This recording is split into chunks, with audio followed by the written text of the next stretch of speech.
And they're at the starting positions. Ready, and they're off. So this is working real well. I knew it would. You better slow down, the cops are going to pull you over. Illegal toboggan people speeding down the slopes. This is going to work for the home video show, I think. The slowest sleigh ride in history.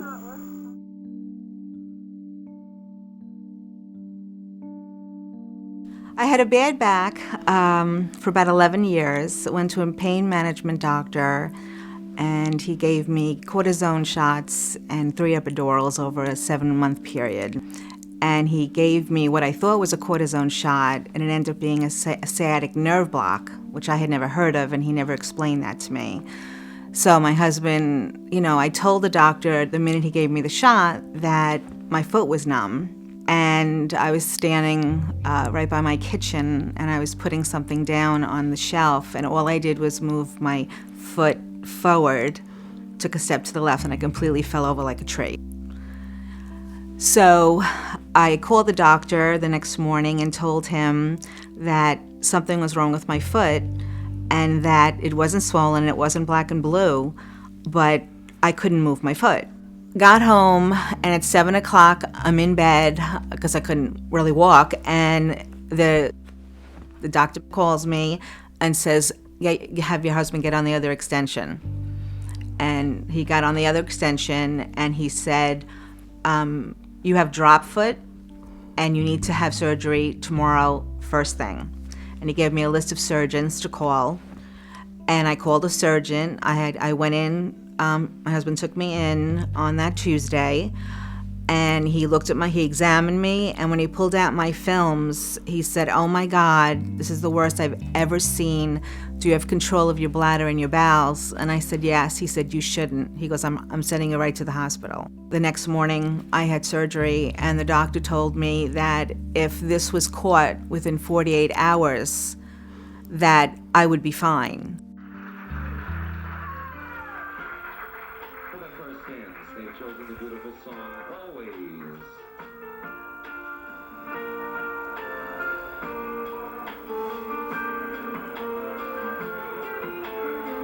Girl, you are to me. I'm out in the Hamptons. I'm at a disco back in the days when I was dancing.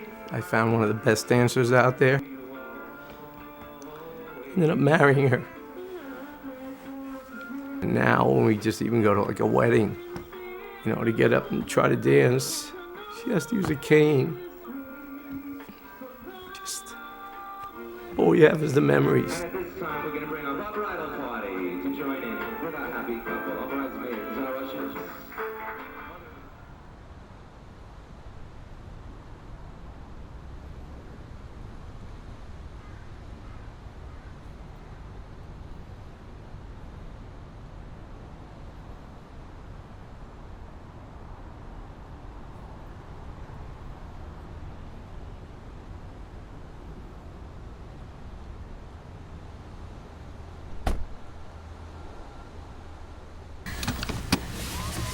Go out dancing again till 4, and we go to the diner at 4, and get home. There were times that I used to get home at 6 o'clock in the morning, and my dad was going out to play golf.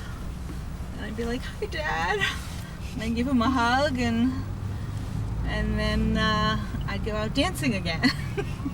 I took off every Monday, because we used to go on Friday nights, go out to the house, and go out dancing Friday night, beach all day Saturday, dance all Saturday night, beach all day Sunday, disco Sunday night, and then we crash on Monday and we come home.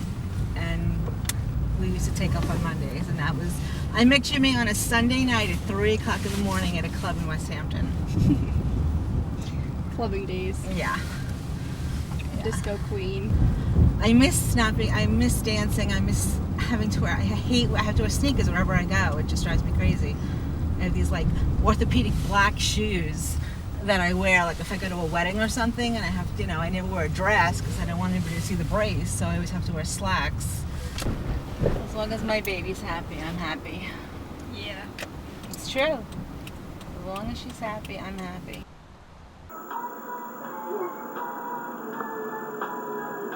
Can you dance, babe? You can sing La La La?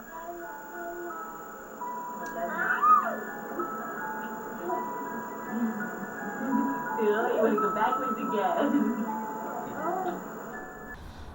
Even like going shopping for like even an hour, she has to bring her walker out. She like walks around, and the next day she's in bed all day, and like she can't even get up like just from that 1 hour of going shopping. So it's really hard for her to get out, and I feel so bad because I don't want her to be in pain the next day, but I still want to hang out with my mom. So I try to get her out as much as possible, but most of the time she's in bed and she's just sad because she can't do what she used to do. Anyone would be. She's a great role model to me. I would like to say that I love my mom very much, and she's my best friend, and I don't know what I would do without her, just like I know that she wouldn't know what to do without me. The doctor who gave me the shot changed all the paperwork. I had written a 26-page letter, and in the letter I went through all of his paperwork, and I pulled out things that were written and the things that were rewritten, so that to show him what he said, and now he's saying something else. And it wasn't until then, between having the pain, the physical pain, and the emotional pain of someone doing this to me and lying, it was a very, very difficult time. And I've had all of these other problems now because of it, and it's been very difficult, to live. And I can't even. I only have the one child, Megan, who is wonderful, and she's the best. But it breaks my heart that she doesn't have a brother or a sister. And she would have had a brother or sister if it wasn't for this whole thing. And she plays tennis, and I used to play tennis every day when I was young. I can't play tennis with her. Everything that I used to do, is cut in half. And then everything that I try to do it's so difficult, like to even, get on a train and take the train into the city and to go see the Christmas tree. That's just, I can't do it. It's just everything is much, much harder. I go into a store, I have to bring a walker with me. I walk with a cane if I'm not going a long distance. I have a brace on my leg.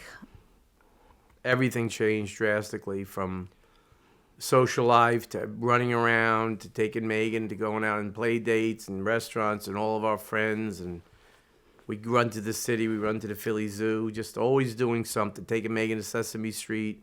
And since she got the drop foot and the bad back, her demeanor has changed drastically. She's extremely depressed. She's in tremendous pain. She's probably bedridden a good part of the day. When this happened to me, I was working for about a year in New Jersey, and I couldn't work full time. So I went to disability to see if I could get something. The man at the desk basically said to me, with everything that is wrong with you, he said, if you stop working, you will get disability. 100% disability, more money than I would have been making working my 12 hours a week. And I said, no, I'm not going to do that. I said, I have a daughter who I have to set an example to, and I needed to show my daughter that things happen, bad things happen, and you need to go on. You can't just give up. So, and he looked at me and he said, well, then you're not going to get it. And I said, well, then I won't get it. And I didn't get it. And I worked for 10 years.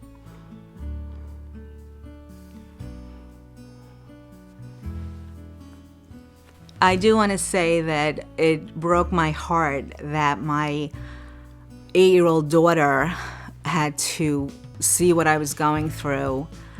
And she literally, for 3 months, I couldn't get out of bed. I couldn't sit down. It was unbelievable. And it was terrible because she was like my little nurse. And she's the one who keeps me going. Honestly, if it wasn't for her, I don't know where I would be, but it's because of her. That's what keeps me going. And that's the truth.